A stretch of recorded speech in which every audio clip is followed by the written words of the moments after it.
Podcast with Jensen Maydew, Tony Caranco, and your host, Wes Underwood.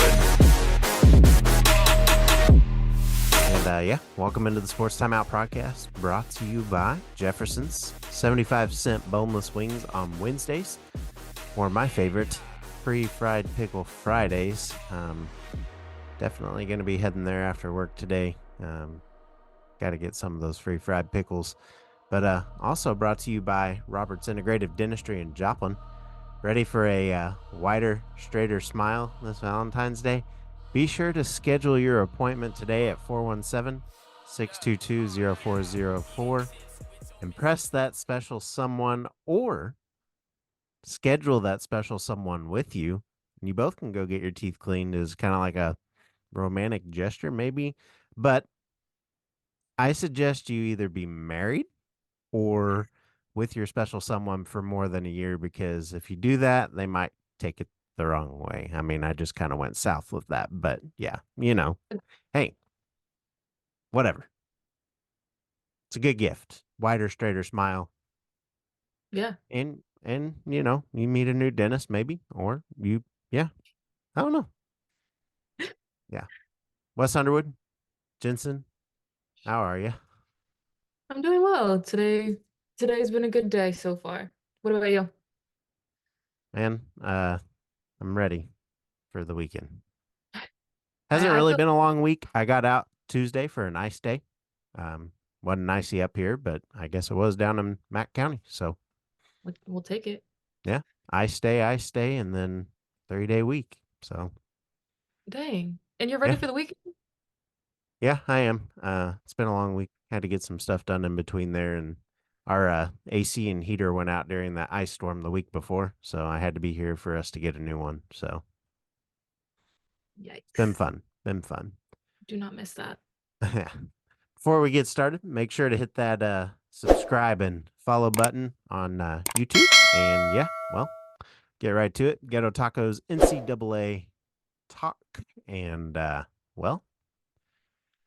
sure to be talked about. I mean, you're a K-State fan, so you're definitely going to be in on this one. And I think they got snubbed, but top 10 in basketball for men. And I mean, we got a big shift in the rankings. UConn and Purdue stay at 1 and 2. And then you got UNC. They move up to number 3. Houston, Tennessee, Kentucky, 4, 5, 6.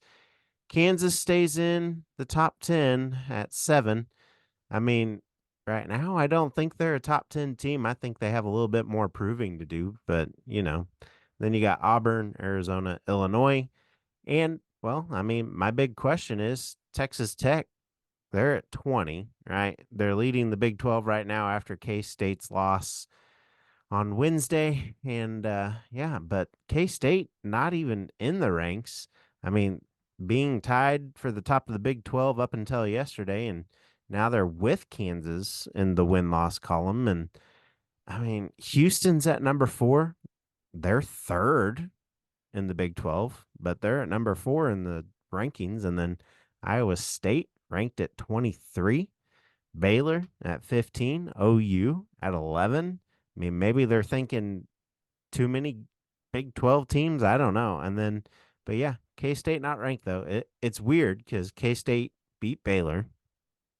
K-State or UCF, sorry, getting ahead of myself here. UCF, who beat KU, I don't know. It's weird. Yeah. But K-State beat them as well. And then, I don't know. Thoughts here? Are you good with the top 25? I mean, mainly the top 10 here, but overall, I mean, K-State should be in the top 25, right? Obviously, yes. I'm always going to say yes. I mean, we know where the women are. They're good. Right. Yeah, they are. Yeah, I don't know. I just kind of think that K-State tends to get a bad rep in terms of sports, unless it's football. But even then, nowadays, kind of struggling. So I feel like just because people don't associate K-State as a basketball school, I think that they don't get looked at as much, which makes sense because Kansas is number 7 right now. Yeah. So, and then I don't think they deserve it either. And No, I'm not just saying that as a K-State fan.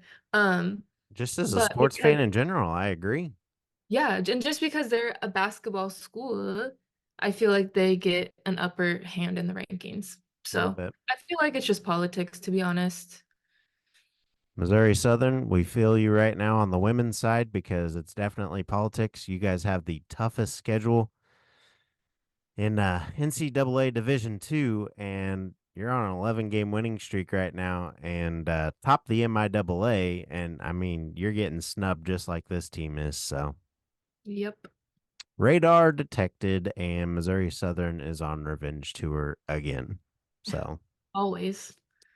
But yeah, speaking of women's basketball, that's Division II. We'll go over to Division One, and uh, oh man, strap in for this one. We're going to talk about a subject I thought was overhyped to begin with, but now other angles of the video for Caitlin Clark have made it a little more interesting. There's about 4 more angles other than what the TV showed you to defend her. I mean, if you saw the other angles of the incident, you see Caitlin Clark actually shoving the girl out of the way as the other girl tried to dodge her because you could kind of see her go whoop.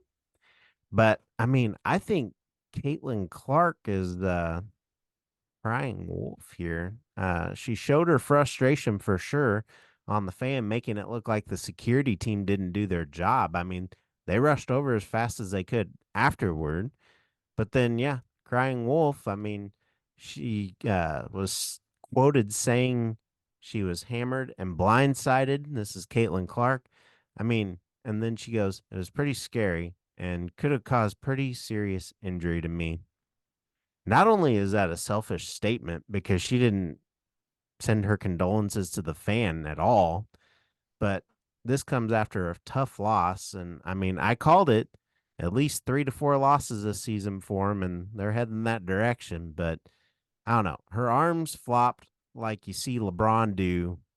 I mean, real quick, we'll play that video. Take a look.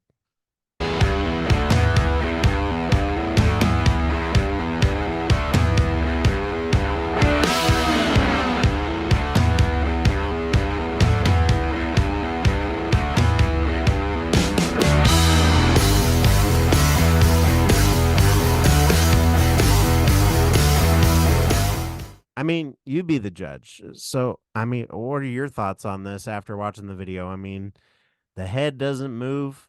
She saw her long enough to move herself. I mean, yes, that's slow motion, but that's still a pretty good chunk of time in slow motion where she's able to see it. She's athletic enough to have been able to stop and pull her body back, but I don't know. Flop, or do you think she was sincere? No, I think that she was frustrated, and I think that if they would have won the game, none of that would have happened. Oh, yeah. Um, well, I mean, obviously because the fan wouldn't be on the court, but let's say that they were. Like, you know what I mean? And I Yeah. think that with Caitlyn, I think that you can see in the video that, like, she could have moved if she wanted to. Like, you and me were talking about earlier, like, Caitlyn is a very, I don't athletic, top Yeah. athlete right now, and you're Absolutely. telling me that she can't dodge a fan? So, it just seems a little fishy. I don't know, and I agree, I didn't even think about until you said that about, how she didn't say anything, like, about the fan, to the fan, anything like that. She blamed her. Yeah. And I'm just sitting there. And I took a couple of days to digest this. I mean, I'm sitting there watching this video from the first feed that we saw from the TV crew that was there, I guess. Saw that. And then next thing you know, people are posting on social media because it hits quick. I mean, there's no stopping it. People are going Yeah. to do what they do. And you got people down on court side, they've got their angles. And then, so I go back and I just watch each of them over and over. And then you get the slow mo video that popped up yesterday. And I'm just sitting there and I'm like, oh, like regular motion? Sure, it looks like she's getting hit. But then the view is reversed and it's coming from the girls' side from Ohio State, and you can just see her go over out of her way. She even kind of bent a little bit and then shoved her and then pushed back and fell. And I'm just Yeah. sitting there like, you could have gotten really injured from you flopping. Well, yeah, tell that to LeBron because we watch that week after week with him. And I mean, that takes a toll on your body to flop. I feel like it's worse for you to flop and injure your body than it is for somebody to actually shove you down because you're forcing your own weight as to trying to stop yourself from falling down, which takes less weight off, in my opinion. At least when I played, I felt more whenever I would go dive for the ball and then fall than I would getting shoved and trying to like cushion myself to make it feel better. So I don't know. Mhm. Y It's weird. yeah. Yeah, I just think the whole situation does is not a good look for her. Not Mm-mm. that, like, honestly, I don't think that she was really a miscongeniality to begin with. Yeah. So now I feel like it's just totally down the drain. I Don't get mean, me we all wrong, she's a saw it great last year player. doing the ring thing and then doing the John Cena. And I mean, Yeah. she's got the Yeah. competitor in her. I'll give her that. But that right there is pretty low what she just did. So, Yeah, and I don't even mind, like, the trash talk, like, I no. I got a few technicals in my day for that, but it's just, like, I just this is, like, on a totally different level. Yeah. Yeah. All right. Switching over from NCAA over to the NBA, and we talk the Bucks, a team looking for a leader, and boom. They waste no time. They bring in Doc Rivers. Good move. Smart move. Fresh off his release from the 76ers last season, didn't really spend much time in the retired free agent market for coaches type thing. But I feel it's a strong move. I like the situation.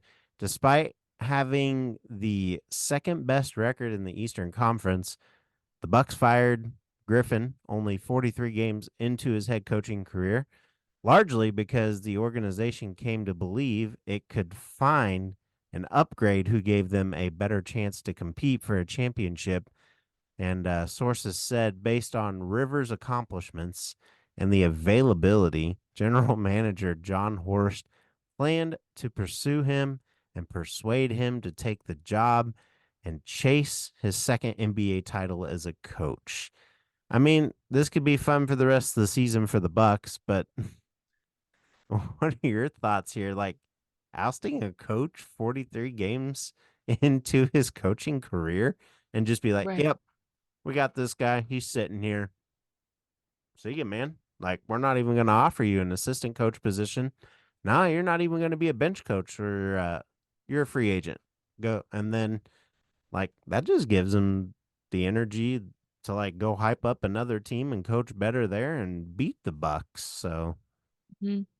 Yeah, we were talking before the show, and I just can't believe that there is not something, uh, fishy going on in that organization because this whole situation's wild. I mean, don't get me wrong, Doc Rivers is, big name, yeah. accomplished, whatever, but, I mean, the head coach wasn't doing so bad, so I don't I know. mean, in the last few years, his worst season's been fifth place.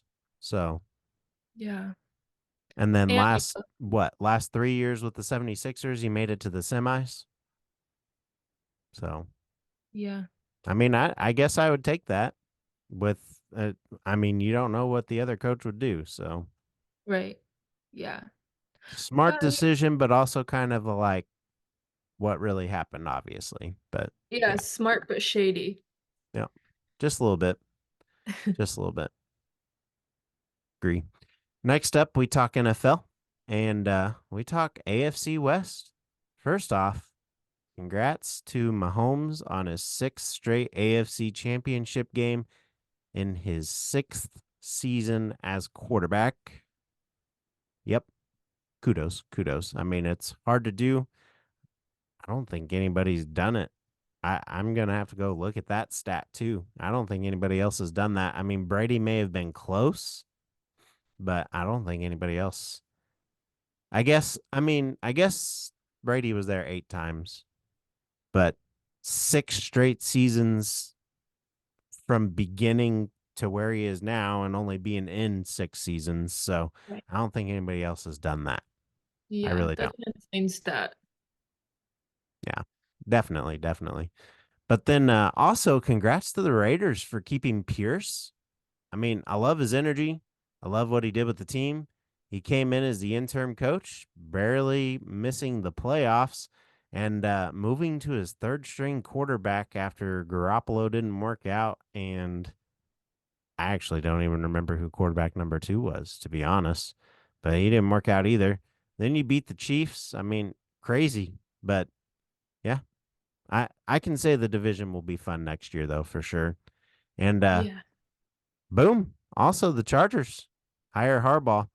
I I like it a lot, but there's going to be a lot of changes that need to be made there for Harbaugh. I mean, his defense is going to have to revamp because they got a lot of guys out of contract. Then the line needs revamped on offense because, yeah, I mean, Herbert getting hurt year after year. I mean, you can't have that. Herbert is a good quarterback. I'll give it to him. I like what the Chargers have done with him. But yeah, it's a 1 to 2, maybe 3 year building process. They'll compete. Herbert will be successful, but they need to protect him and get more receivers other than just Keenan Allen. But yeah, what are your thoughts here on the AFC West after these moves and everything that's going on? Do you think this is like one of the toughest divisions? A lot of people say no, but then you see how competitive it is, and you also have Sean Payton in there now as well. So Mm, yeah. No, I definitely would say it's at least like top 3. I mean, 3 I of the coaches have played in a Super Bowl. Yeah, that's insane. That's So insane. yeah, Yeah. It'll be interesting though to see what happens with the Chargers just because I think obviously you are the top coach in college, but the difference between college and the professional yeah. level like is not just like 1 step, it's like 5 steps. I mean, he So, was successful. I do think he got canned at the wrong time. I mean, they had to rebuild after the Kaepernick thing, but I don't yeah. know. Yeah. He's got a good quarterback in Herbert. He's a Mhm. quarterback guy. He knows how to handle the quarterbacks. He's just got to find him an O line, and he's got to find him receivers. So we'll see how it goes. Yeah. It'll be a fun off season. Yeah, It already has absolutely. been. Yeah, yeah. Um, well, that could kind of lead to another question here. 2 teams left without coaches, the Commanders and the Seahawks. Belichick's still out there. Do you think he ends up with one of them this year? Mm, that's a good question. I I'm mean, gonna go they said he was a front runner for the Falcons, so and then Falcons hired who they hired, and I'm just like, oh, okay. right. No, I'm saying no. Saying no. I Okay. don't think so. All What do you right. think? Belichick back in this year. You know, the dumbest thing I read was that Andy Reid, Adam Schefter, I'm sorry, I'm gonna say it, is a moron.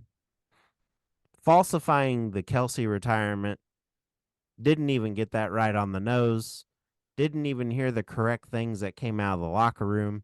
And then today I see an article from him that says, or well, yesterday, that said, huh, Andy Reid might retire at the end of the season. Who's going to come in this year? Belichick. He's going to be on the Chiefs team pretty quick, and then he'll take over for Andy Reid. And it's like, what world are you living in? And where does that even make sense? Yeah. Why would he take over for Andy Reid, who also said last week in a press conference that he's not done yet, even if they lose or win the Super Bowl? He said he's 100% guaranteed to come back next year for sure. It's like, dude, give up these stories, man. You're making them up at these point. I don't get Yeah. it. But Belichick, definitely not with the Chiefs. If anybody that's left, I see him with the Seahawks. I could see him doing good things with Geno Smith over there. They got DK Metcalf. I mean, he's got the right setup. The defense is a few good players away from being lethal. He's very good at finding defensive players. He had one of the top ranked defenses in the league in New England. Now he's got a quarterback if he gets there, and then he just finds a couple of receivers because they've got running backs as well, and Walker for sure.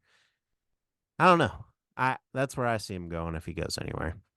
All right. You heard it here.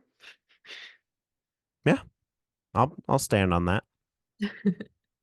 A guy that I won't stand for, though, next up in the NFL, we talked the Eagles and head coach Nick Sirianni.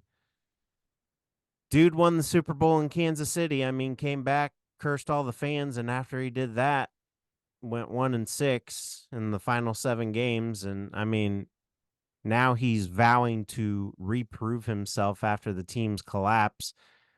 Again, losing 6 of their last 7 games. He said, in my mind, you better believe I'm thinking, how do I reprove myself? I'm a young coach. This organization trusted to give the job to me. I had to prove myself that this guy can lead the organization. But you better believe I'm thinking after a 1-6 finish, I'm going to prove them right again.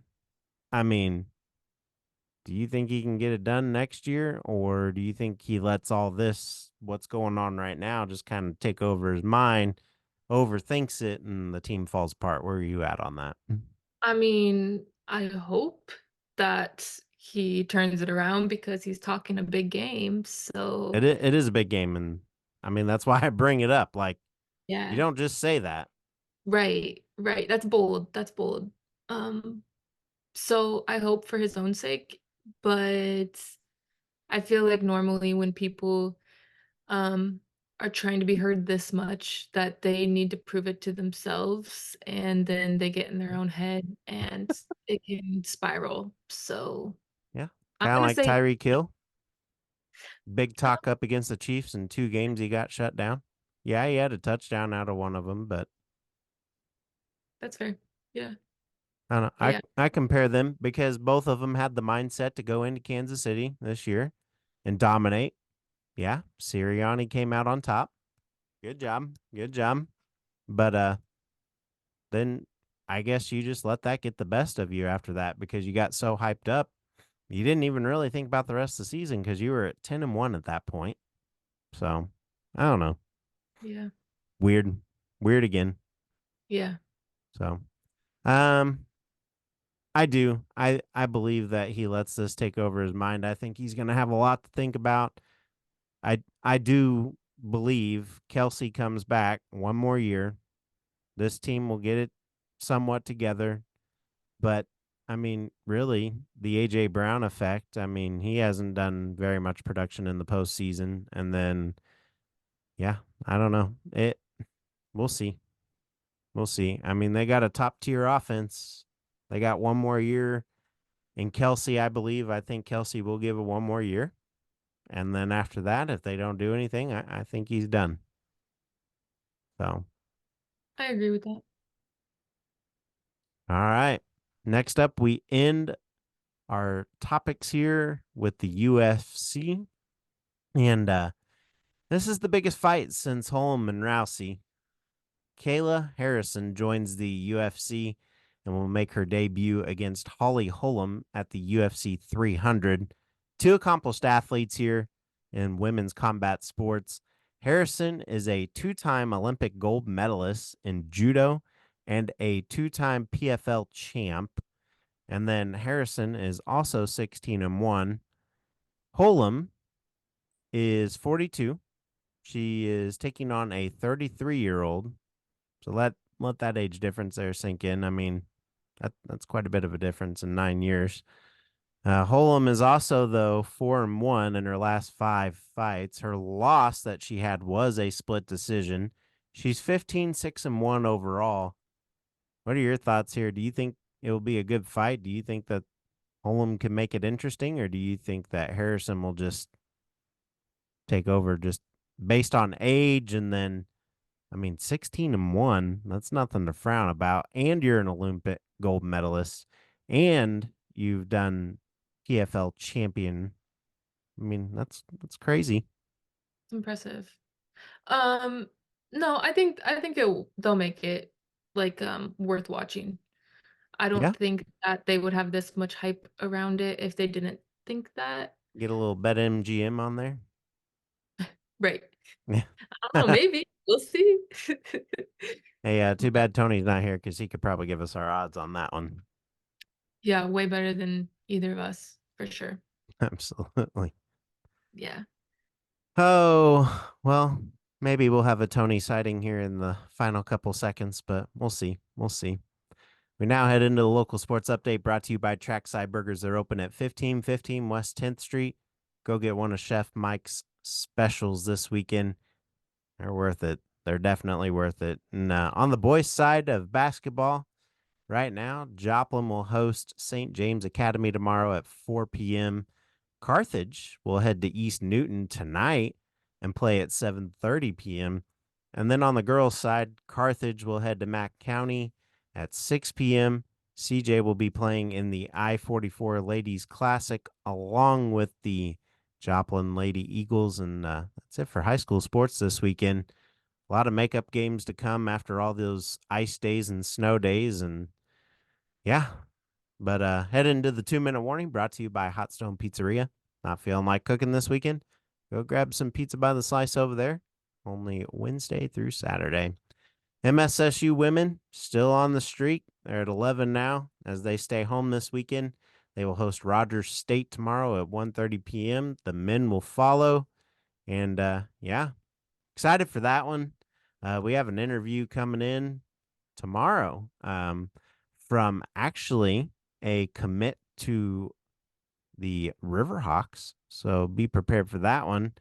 And that will be local girls basketball player from Joplin, whose brother just got signed to Mizzou for football in Wet Hafer. And that will be Ella Hafer, the standout basketball player from Joplin, who is currently at NEO. And we'll talk about that more tomorrow, but excited for that interview. Excited to talk to her about her decision. So, but yeah, music's here. So is the end of another episode. For Tony Jensen, Clint, and myself, have a great weekend. Make sure you go get some Ghettos tacos before your game tonight or tomorrow. Friday nights, 10% off of burritos, and you can get in this weekend. And then if you can't get in this weekend, though, Taco Tuesday, Thirsty Thursday. Thirsty Thursday is one free drink per entree. Got any plans this weekend? Any good food? You went to Boston last week. Yeah. No, I need to stay in my house and save money this weekend after last week. I hear you on that. I hear you on that. Definitely. Yeah, it was a But lot of fun. yeah. Hey, get to watch football, get to watch basketball, chill, whatever. Yeah. But, Fair. all right. Well, that's it from us here this week at the Sports Timeout. You guys take care, and we'll see you next week.